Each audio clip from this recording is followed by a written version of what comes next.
أعوذ بالله من الشيطان الرجيم.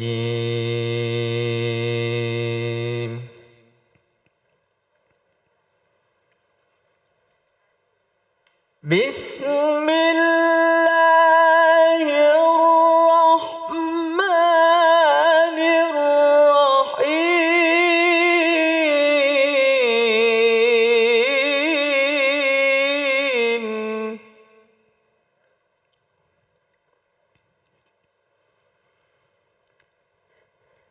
يا أيها الذين آمنوا إنما الخمر والميسر والأنصاب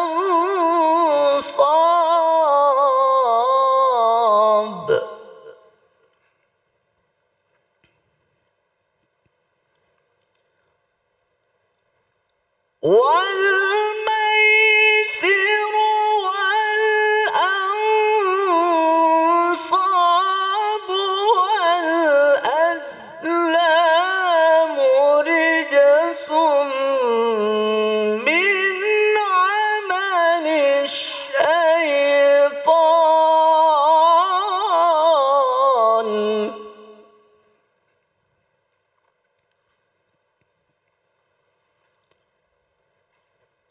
رجس من عمل الشيطان فاجتنبوه لعلكم تفلحون.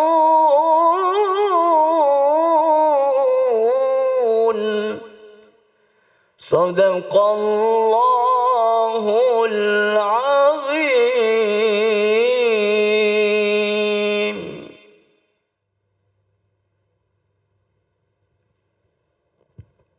Assalamualaikum warahmatullahi wabarakatuh. Waalaikumsalam warahmatullahi wabarakatuh. Alhamdulillahi rabbil alamin. Wabihi nasta'inu ala umurid dunya waddin. Allahumma salli wa sallim wa barik ala Sayyidina Muhammadin wa ala alihi wa sahbihi ajma'in, amma ba'du. Yang mulia para ulama, para kiai, para habaib, para asatiz dan asatizah, ibu bapak, saudara-saudara para pemirsa yang saya cintai. Suatu zat yang dapat melemahkan daya kerja akal fikiran dan menghilangkan kesadaran dengan disengaja, maka dalam Islam hukumnya haram. Ini yang dimaksud dengan minuman keras, narkoba, dan sejenisnya. Sekarang ini dunia sedang menghadapi bahaya pandemi corona. Tapi narkoba, minuman keras tidak beda sangat bahayanya dengan COVID corona tersebut. Ini bahaya laten yang sangat luar biasa. Karena itu saya menghimbau para orang-orang tua, jangan sampai lengah, fokus terhadap prokes tapi lupa mengontrol anak-anaknya yang terjebak dalam minuman keras dan narkoba. Bapak, Ibu, saudara-saudara, minuman keras, narkoba, dan sejenisnya, selain merusak diri sendiri sebagai pengguna, jauh lebih itu adalah merusak tatanan masyarakat yang ada. Memang konon katanya orang yang mengkonsumsi minuman keras dan narkoba itu jadi ketagihan. Diminum menghilangkan efek kesulitan. Banyak di antara kita yang lari dari permasalahan lalu terjerumus dalam minuman keras dan narkoba. Lari dari masalah tapi terjerumus dalam narkoba, ini kan menimbulkan masalah baru. Masalah yang ada tidak terselesaikan, masalah baru sudah pasti timbul karenanya. lari dari masalah dengan menimbulkan masalah yang baru, terjebak dalam minuman keras dan narkoba. Nauzubillah summa nauzubillah. Tadi saya katakan konon katanya orang yang lari dari masalah, minum minuman keras, narkoba dan sejenisnya, itu emang punya efek play. Katanya orang kalau yang minum minuman keras, narkoba, mengkonsumsi itu semua bisa membawa jiwanya terbang melambung tinggi ke awang-awang. Melupakan segala macam persoalan, beban hidup, masalah yang dihadapi. Tapi begitu kesadarannya kembali, masalah tetap saja ada. Masalah tetap saja belum selesai. Karena itu adik-adik saya, kalau punya masalah jangan terjebak kepada minuman keras dan narkoba. Jangan lari ke situ. Hadapi, selesaikan masalah. Dengan menghadapi dan menyelesaikan masalah, insya Allah kita akan jadi manusia yang dewasa. Bukan lari, apalagi terjebak mengkonsumsi narkoba. Bapak Ibu, saudara-saudara, dalam Islam baginda Nabi sudah memperingatkan, innamal khomru ummul khobais.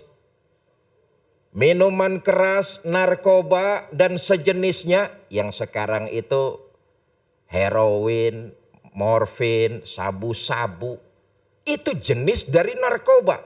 Minuman keras, narkoba dan segala jenisnya kata baginda Nabi, ummul khobais. Mbah moyangnya setan. Mbah moyangnya dosa. Ummul khobais. Bapak moyangnya dosa.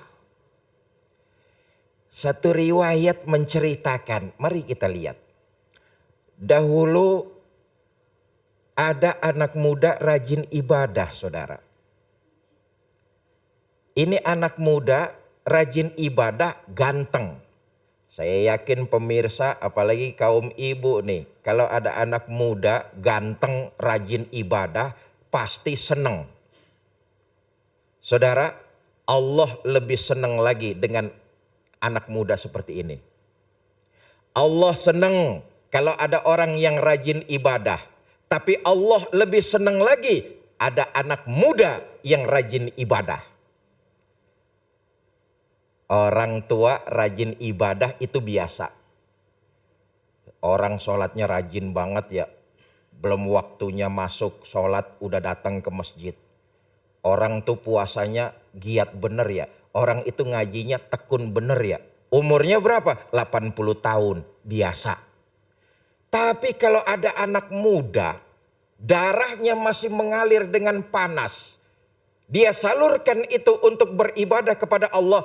Anak muda kayak begini, Allah paling senang.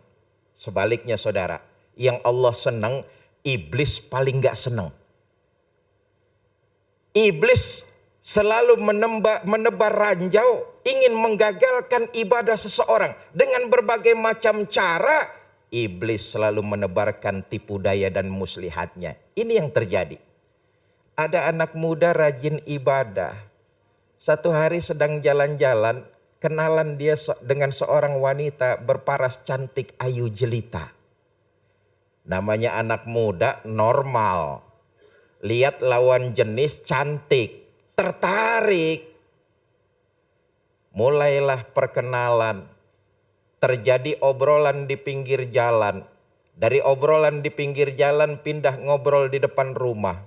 Dari ngobrol di depan rumah pindah ngobrol ke dalam rumah. Dari dalam rumah pindah ke dalam kamar. Di dalam kamar pintu dikunci, pintu ditutup dan dikunci.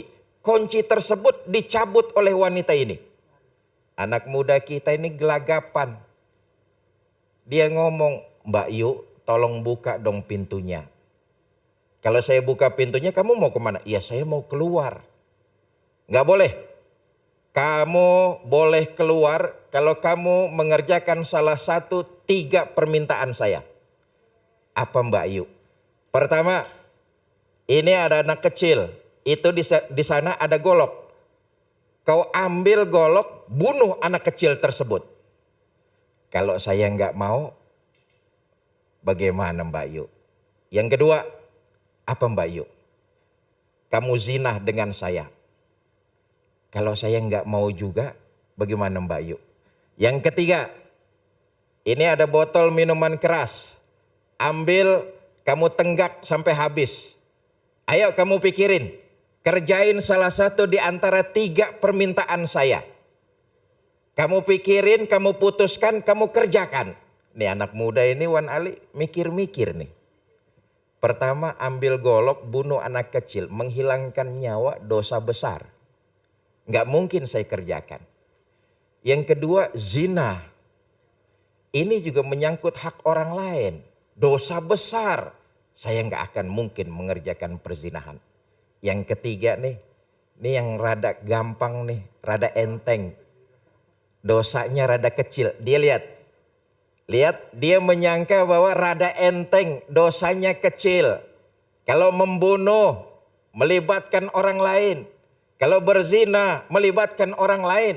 Tapi kalau minuman keras cuma dirinya sendiri. Nggak ada sangkut pautnya dengan orang lain. Dia anggap minuman keras yang enteng dosanya dan tidak melibatkan orang lain. Dia ambil minuman keras tersebut. Dia tenggak sampai habis. Apa yang terjadi saudara? Tidak beberapa lama kemudian daya akal pikirannya melemah. Dikuasai dengan alkohol. Daya kerja akal pikirannya melemah, hilang kesadarannya. Dia ambil golok, dia bunuh anak kecil tersebut dan dia nodai gadis itu juga. Dalam waktu yang hampir bersamaan, 3 dosa besar dilakukan oleh anak muda tersebut gara-gara minuman keras dan narkoba. Na'udzubillah, summa na'udzubillah. Bapak Ibu, saudara-saudara para pemirsa yang saya cintai. Lihat riwayat tadi. Dia menyangka bahwa minuman keras tidak ada dampaknya buat orang lain, cuma dirinya sendiri. Yang minum saya, yang rusak saya, tidak ada hubungannya dengan orang lain. Saya tidak merugikan orang lain. Iya kelihatannya. Lihat berapa banyak orang tua yang jadi korban gara-gara anaknya minta uang gak dikasih, orang tuanya dibantai. Uangnya pengen dibeliin narkoba. Berapa banyak orang yang sudah kecanduan dengan narkoba, tetangganya dirugikan. Jemurannya hilang, burungnya hilang, sepeda motornya hilang. Awalnya terlihat memang tidak merugikan orang lain. Yang mabok dia, pakai uang dia. Tapi kalau sudah kecanduan, ketika ingin mengkonsumsi barang tersebut nggak punya uang, apapun serba dihalalkan. Ini merugikan. Karena itu dampaknya sangat jelas. Bahkan saudara perlu diketahui ini rahasia ya. Jangan ngomong sama siapa-siapa. Ini rahasia nih. Saya kasih tahu ini rahasia. Tapi ibu bapak di rumah jangan ngomong siapa-siapa.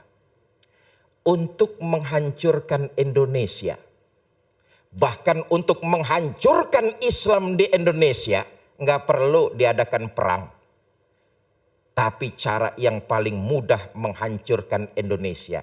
Atau menghancurkan Islam di Indonesia. Racuni putra putri Indonesia dengan minuman keras dan narkoba.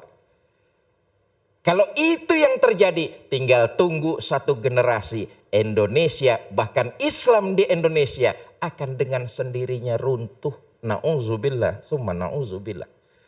Karena itu ini kewajiban kita. Bukan cuma kewajiban pemerintah. Tapi kewajiban kita orang-orang tua muslim.